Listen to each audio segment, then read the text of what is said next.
Hello students, good morning. कैसे हैं आप सभी लोग। कुहू इंटरनेशनल स्कूल ऑनलाइन प्लेटफॉर्म पे आप सभी का स्वागत है।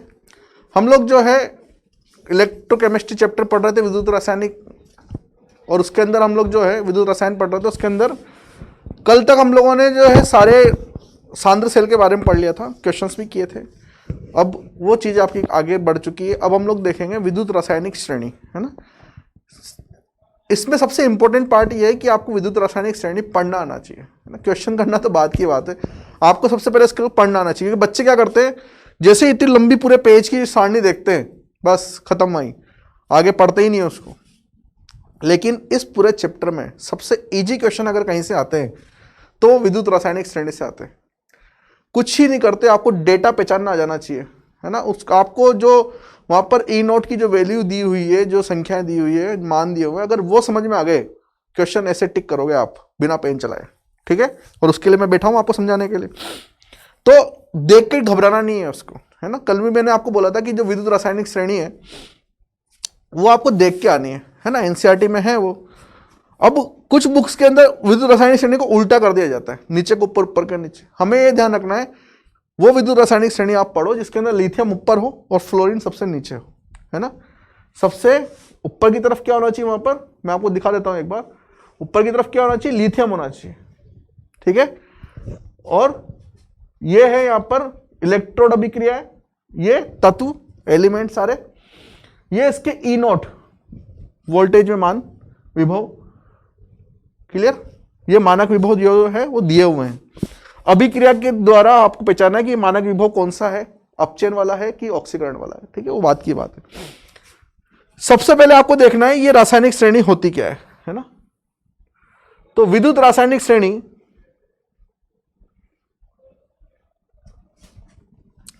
इसकी परिभाषा लिख लो आप। ऐसी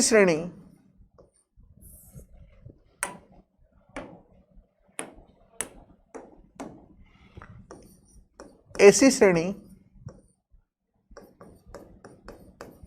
जिसमें इलेक्ट्रोड जो आयनों से संपर्क में रहते हैं,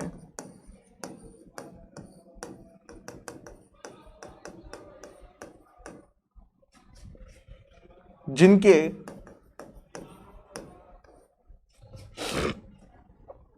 मानक अपचयन विभव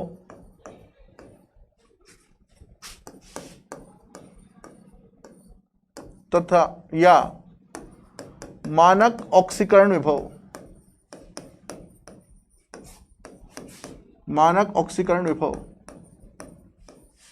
एक क्रम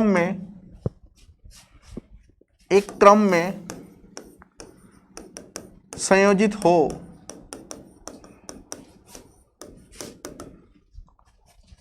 इस तरह की श्रेणी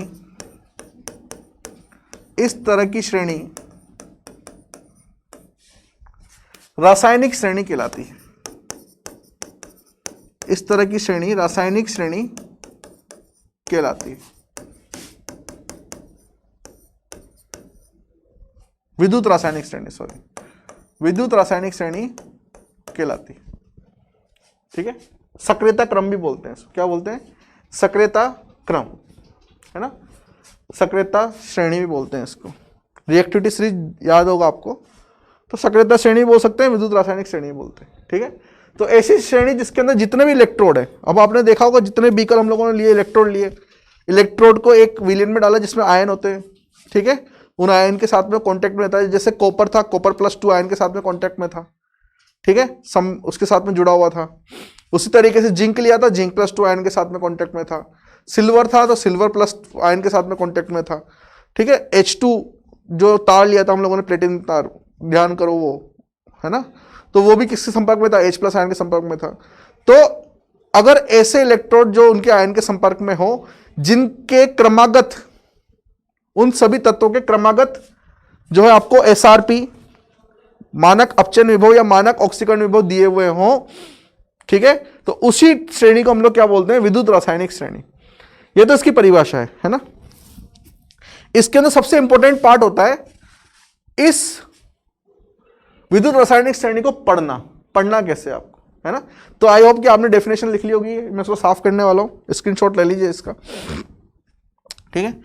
तो इस विद्युत रासायनिक श्रेणी को हम लोग यहां से साफ कर रहे हैं और मैं आपको बताता हूं कि इसको पढ़ना कैसे, ये पार्ट सबसे इंपॉर्टेंट है इसका, ठीक है। इसको आपको समझना कैसे है, तो ध्यान से देखो,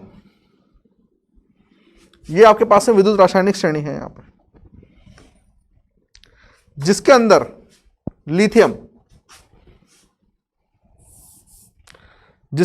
लिथियम सबसे ऊपर लिखा हुआ है, ठीक है, और सबसे नीचे लिखा हुआ है बच्चों फ्लोरीन।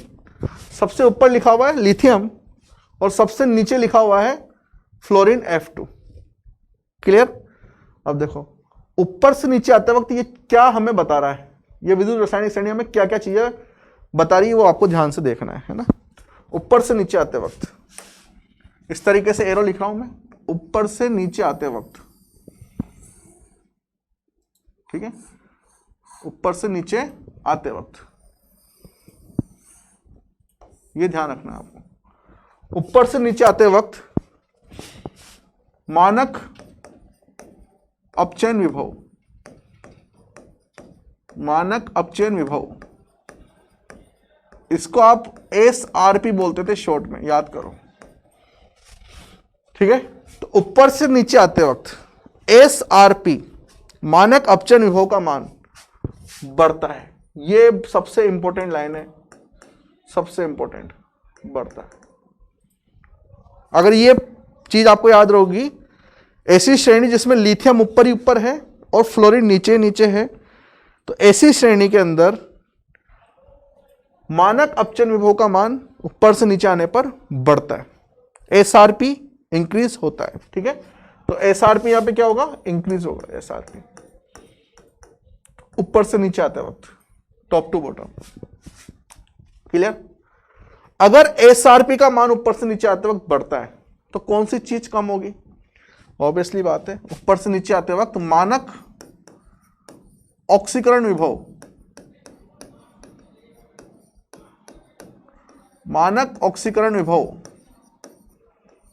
SOP घटता है, ठीक है। SOP क्या होगा यहां पर, घटेगा ऊपर से नीचे आते वक्त। ये 2 पॉइंट हैं, इन दोनों पॉइंट्स पर ही सारे क्वेश्चन हो जाएंगे, आप इन्हीं से रिलेटेड हो जाएंगे सारे, ठीक है। कैसे हो जाएंगे मैं एक एक चीज समझा रहा हूं, यहां पर ध्यान से देखना। ये लाइन खींच दी मैंने यहां पे, इस तरफ पॉइंट लिखने वाला हूं मैं। पॉइंट नंबर 1, अगर ऊपर से नीचे आते वक्त मानक अपचयन विभव बढ़ता है, अगर ऊपर से नीचे आते वक्त मानक अपचयन विभव बढ़ता है, तो क्या हो सकता है कि अपचयन प्रकृति भी बढ़ेगी, ठीक है। अगर ऊपर से नीचे आते वक्त अपचयन विभव बढ़ रहा है, इसका मतलब ऊपर से नीचे आते वक्त अपचयन प्रकृति बढ़ रही है, ठीक है। अपचयन ऊपर से नीचे आते वक्त बढ़ रहा है। अपचयन का मतलब क्या होता है, इलेक्ट्रॉन ग्रहण करने की प्रकृति भी यहां पर क्या होगी, बढ़ेगी। बताओ, ऊपर से नीचे आते वक्त SRP बढ़ रहा है, अगर SRP बढ़ रहा है तो अपचयन प्रकृति भी बढ़ेगी, ठीक है। अपचयन विभव बढ़ रहा है तो अपचयन प्रकृति बढ़ रही है इसका मतलब, और अपचयन क्या होता है, इलेक्ट्रॉन ग्रहण करना, तो उसकी प्रकृति भी बढ़ रही है। अब तीसरा पॉइंट देखना ध्यान से, ऊपर से नीचे आते हो, सबसे ऊपर जो है उनका अपचयन कम मात्रा में होगा और नीचे नीचे का अपचयन ज्यादा मात्रा में होगा, यही बोल रहा है ये। अगर नीचे नीचे का अपचयन ज्यादा मात्रा में होगा, ऊपर से नीचे आते वक्त नीचे के जो तत्व हैं उनका अगर अपचयन ज्यादा मात्रा में हो रहा है, तो आपको पता है जिसका खुद का अपचयन होता है वो दूसरे का क्या करता है, ऑक्सीकरण करता है। खुद का अपचयन मतलब दूसरे का ऑक्सीकरण। अगर इसको अपचयन का मतलब क्या है, इलेक्ट्रॉन ग्रहण करना। मेरा अगर अपचयन हो रहा है, मैं इलेक्ट्रॉन ग्रहण कर रहा हूं, तो किससे करूंगा, सामने वाले से। तो सामने वाला क्या करेगा, इलेक्ट्रॉन देगा, मतलब उसका क्या हो रहा होगा, ऑक्सीकरण। तो उसके ऑक्सीकरण के लिए कौन जिम्मेदार हूं? मैं। तो इसका मतलब मैं क्या हुआ उसके लिए? ऑक्सीकारक। तो ऊपर से नीचे आते वक्त ऑक्सीकारक प्रकृति, सोचो दिमाग में क्या होगा? ऑक्सीकारक प्रकृति भी बढ़ेगी, दूसरे को ऑक्सीकरण करने की प्रकृति बढ़ेगी, दूसरे को हम लोग क्या बोलते हैं? ऑक्सीकारक प्रकृति। ठीक है, ये 3 पॉइंट आपको याद रखने इंपॉर्टेंट है। आपको तो सिर्फ एक ही चीज याद रखनी है, इससे ये आ गया, ठीक है, इससे ये भी आ गया। क्लियर? अब चौथा पॉइंट देखो, ऊपर से नीचे आते वक्त मानक ऑक्सीकरण विभव कम होता जा रहा है। इसका मतलब ऑक्सीकरण प्रकृति क्या हो रही है? यहां पर घटेगी, ऑक्सीकरण प्रकृति घटेगी। ऑक्सीकरण का मतलब क्या होता है? इलेक्ट्रॉन दान करने की प्रकृति, तो वो भी क्या होगी? घटेगी। 5वां पॉइंट है, इलेक्ट्रॉन दान करने की प्रकृति घटेगी। क्लियर? 6वां पॉइंट देखो, अगर इलेक्ट्रॉन दान करने की प्रकृति घट रही है, इलेक्ट्रॉन दान करने की प्रकृति घट रही है ना? अब देखो ऑक्सीकरण का मतलब क्या होता है? इलेक्ट्रॉन दान करना, यही होता है। अब जिसका खुद का ऑक्सीकरण होता है वो सामने वाला का क्या करता है? अपचयन करता है। इसका मतलब अगर ऑक्सीकरण प्रकृति घट रही है, ठीक है, दूसरे का अपचयन करना मतलब अपचायक का प्रकृति, तो इसकी अपचायक की प्रकृति भी क्या हो जाएगी? यहां पर घट जाएगी। तो अपचायक प्रकृति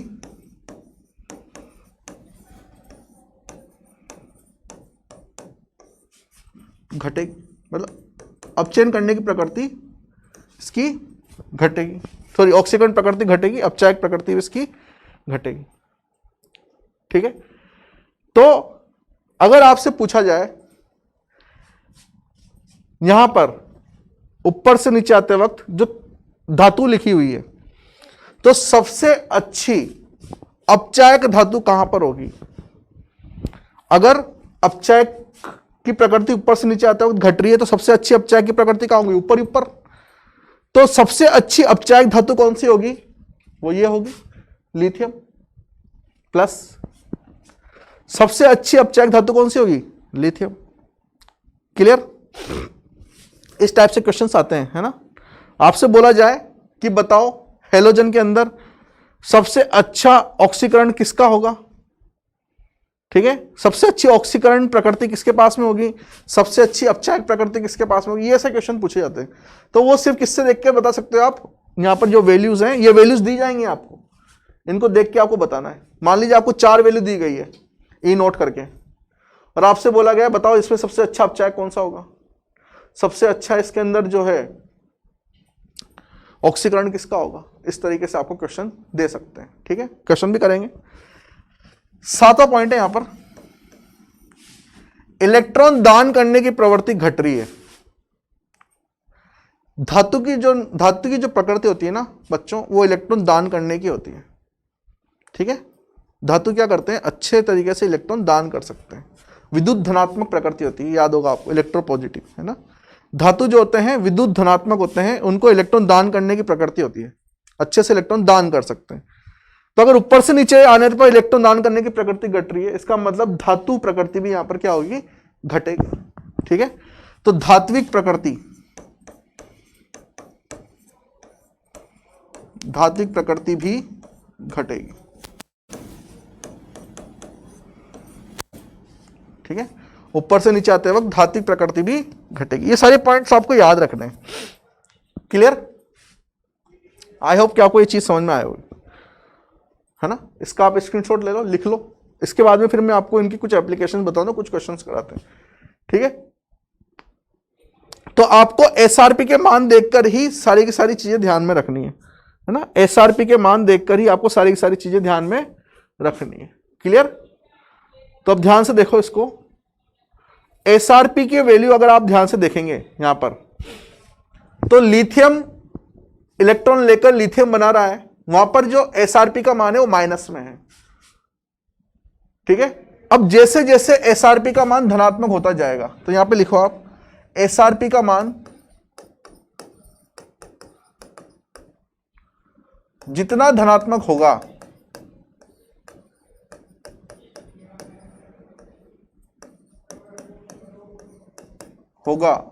उतना ही अच्छा अपचयन होगा, अच्छा अपचयन होगा। ठीक है, ऊपर से नीचे आते हुए अपचयन की प्रकृति बढ़ रही, ये तो बोल रहा हूं मैं। तो जितना धनात्मक मान आता जाएगा उतना ही यहां पर अपचयन अच्छा होता जाएगा। ठीक है, और एसआरपी का मान, एसआरपी मतलब मानक अपचयन विभव, स्टैंडर्ड रिडक्शन पोटेंशियल। एसआरपी का मान जितना ऋणात्मक होगा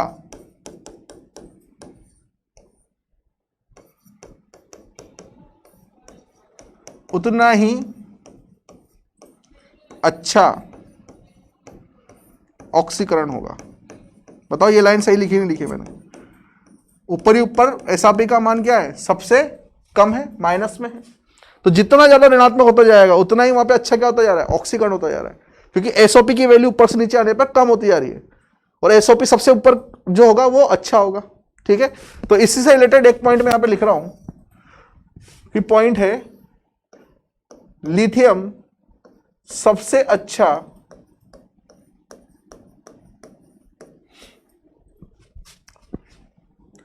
अपचायक होता है।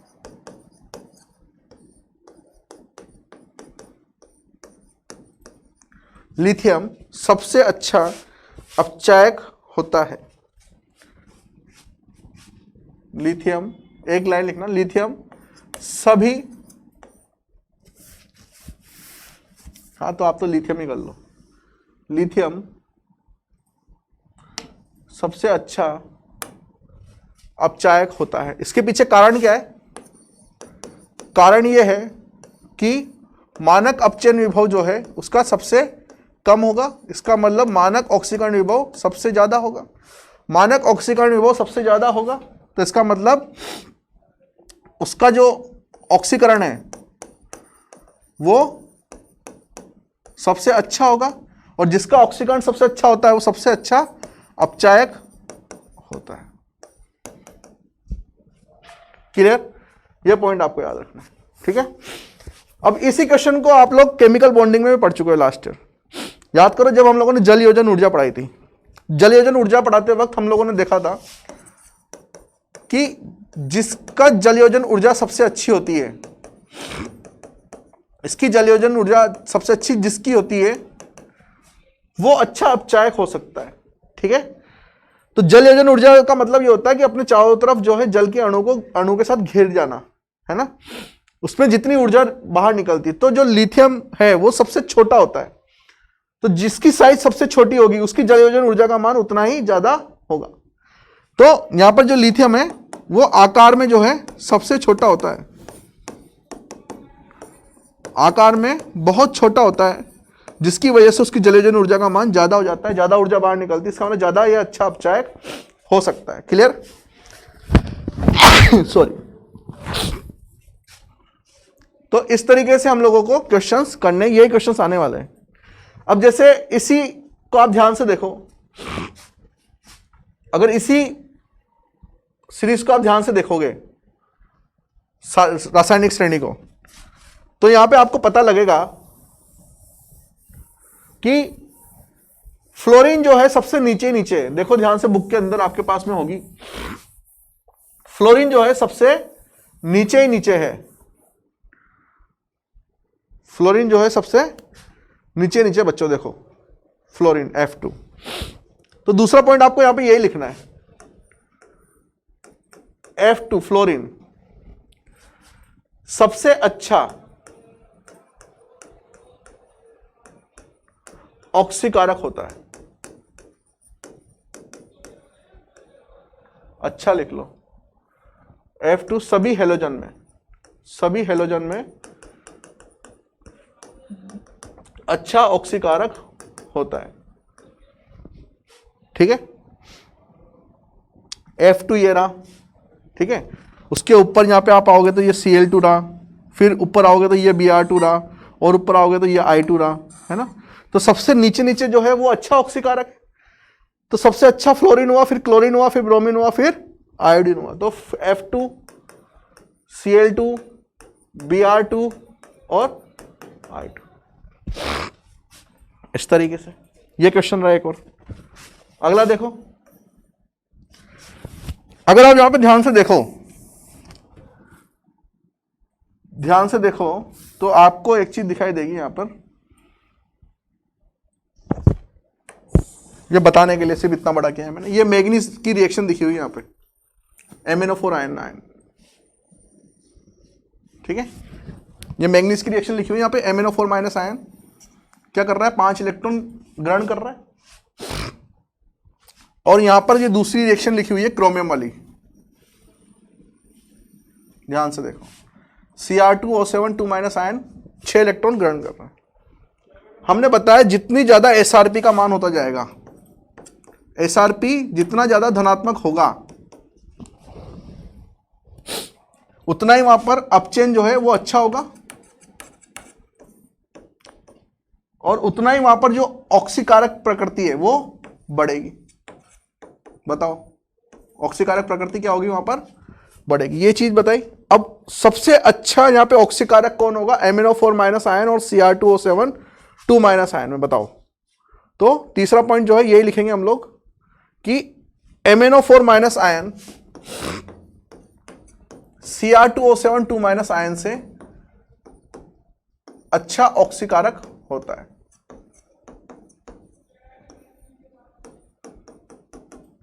ठीक है, अच्छा ऑक्सीकारक होता है। इन दोनों से भी एक अच्छा ऑक्सीकारक होता है H2O2। H2O2 इन दोनों से भी अच्छा ऑक्सीकारक होता है बच्चों। ये क्वेश्चन आ चुका है एक बार जेईई में, ठीक है। अब चौथा पॉइंट इंपॉर्टेंट भी है, ध्यान से देखना। अगर हम लोग इस सारणी को पूरी को देखें, विद्युत रासायनिक श्रेणी को, तो ऊपर से नीचे आते वक्त इलेक्ट्रॉन दान करने की प्रकृति कम होती जा रही है ना। इलेक्ट्रॉन दान करने की प्रकृति कम होती जा रही है, इसका मतलब धात्विक प्रकृति भी कम होती जा रही है ना। तो सबसे अच्छे धातु हमें कहां मिलेंगे, ऊपर। तो ऊपर वाले जो हैं उनकी सक्रियता सबसे ज्यादा होगी, जो धातु ऊपर की तरफ है उनकी सक्रियता सबसे ज्यादा होगी, क्योंकि अच्छे से इलेक्ट्रॉन दे सकते हैं। नीचे वाले तो इलेक्ट्रॉन ढंग से दे नहीं रहे, क्योंकि उनकी ऑक्सीकरण प्रकृति जो है वो कम है। ऊपर वालों की ऑक्सीकरण प्रकृति ज्यादा है, अच्छे से इलेक्ट्रॉन दे पा रहे हैं, इसका मतलब धात्विक प्रकृति भी ऊपर वालों की ज्यादा है, नीचे वालों की कम है। तो ऊपर वालों की अगर धात्विक प्रकृति ज्यादा है तो उनकी सक्रियता ज्यादा है। तो अगर सक्रियता का क्रम मैं आपकी बात करूं, सक्रियता का क्रम, तो ऊपर से नीचे आने पर सक्रियता कम होती है। सक्रियता धातु की, है ना, ऊपर से नीचे आने पर धातु की सक्रियता कम होती जाती है, कम होती जाती है। क्यों? क्योंकि SrP का मान बढ़ता जाता है, सिंपल सा रीजन है। क्लियर? अब आपसे कोई पूछे, जो आपने 10th क्लास में पढ़ा होगा, कि मान लीजिए ये अभिक्रिया आपको दी हुई है और एक ये अभिक्रिया आपको दी हुई है, आपसे पूछा जाए बताओ कौन सी अभिक्रिया सही है, तो ये वाली अभिक्रिया सही है, ये वाली गलत है। यहां पे उत्पाद बनेगा जिंक सल्फेट प्लस कॉपर, यहां पे नहीं बनेगा, क्योंकि जिंक यहां पे कॉपर से ज्यादा सक्रिय है। ठीक है, कॉपर जिंक से ज्यादा सक्रिय नहीं है, लेकिन जिंक कॉपर से ज्यादा सक्रिय है, वो वहां से उसको बाहर निकाल सकता है। क्लियर? तो सक्रियता का जो क्रम है वो आपको याद रखना है। तो उसके लिए क्या पूरी सारणी याद करनी पड़ेगी? नहीं, आपको सिर्फ ये याद करना है। ठीक है, ये कुछ तत्व आपको याद रखने हैं, याद करने का तरीका भी यहां पे दिया हुआ है। लिथियम, पोटेशियम, यह है lithium, potassium, barium, strontium, calcium, sodium, magnesium, aluminium, zinc, chromium, iron, cadmium, cobalt, nickel, tin, lead, hydrogen, copper, silver, gold और फ्लोरीन। क्लियर? याद करने का तरीका, लिख के बड़ा सरदार का नाम,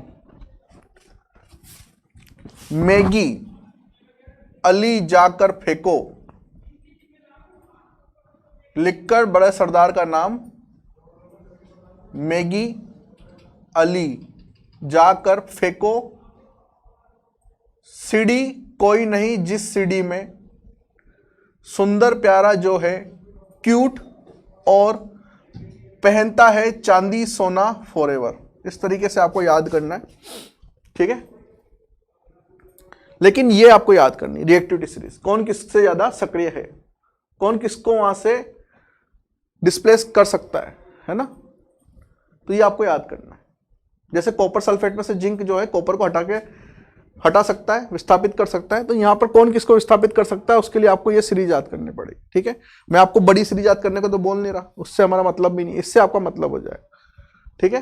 तो एसआरपी, तो इस सीरीज के अंदर ध्यान रखना, जैसे जैसे एसआरपी का मान धनात्मक होता जाएगा वैसे वैसे अपचयन का मान अब उतना ही अच्छा अपचयन होता जाएगा, है ना।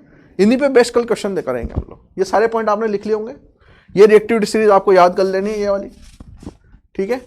कल हम लोग क्वेश्चंस करेंगे, बहुत मजा आएगा, अच्छे क्वेश्चन होते हैं, इजी क्वेश्चन होते हैं। क्लियर?